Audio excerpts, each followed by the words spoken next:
let's just focus on getting you through your first week, okay?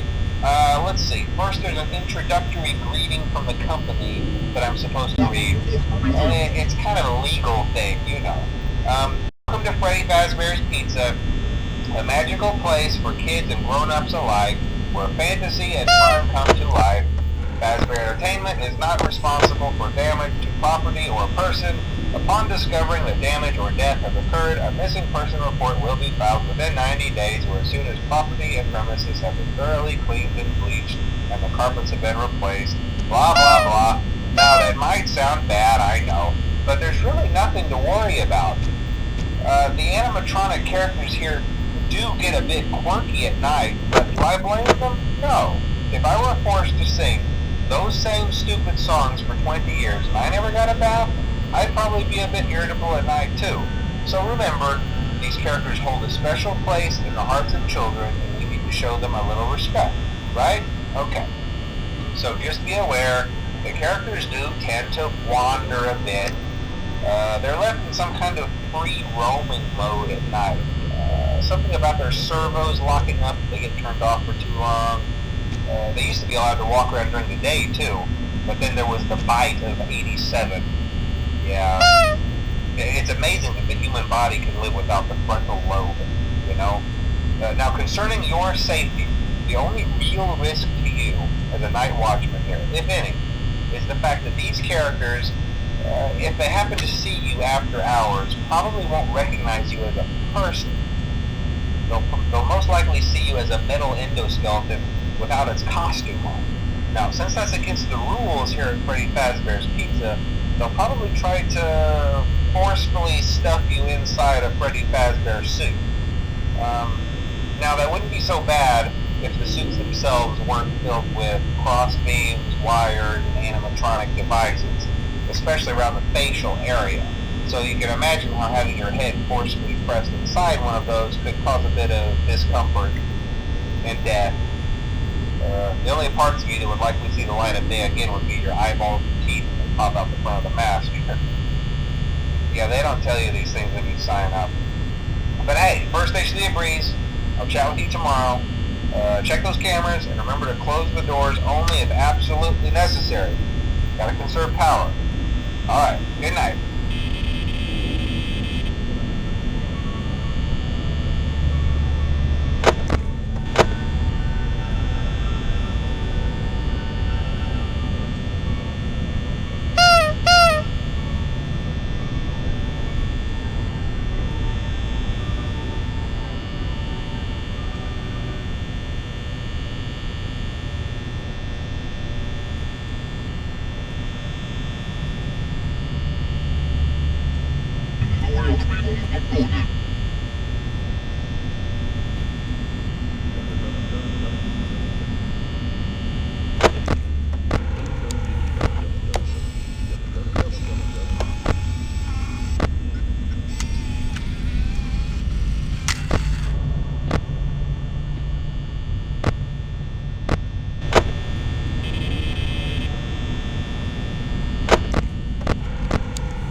congrats.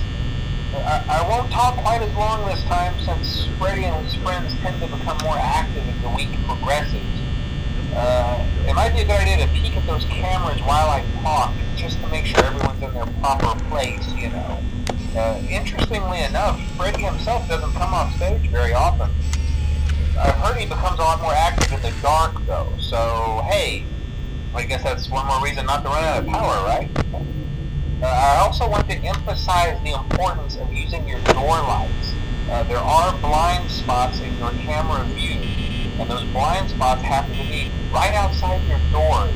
So if you can't find something or someone on your cameras, be sure to check the door light. You might only have a few seconds to react. Not that you would be in any danger, of course. I'm not implying that. Also, check on the curtain in Pirate Cove from time to time. The character in there seems unique in that he becomes more active as the cameras remain off for long periods of time. I guess he doesn't like being watched. I don't know. Anyway, I'm sure you have everything under control. Talk to you soon.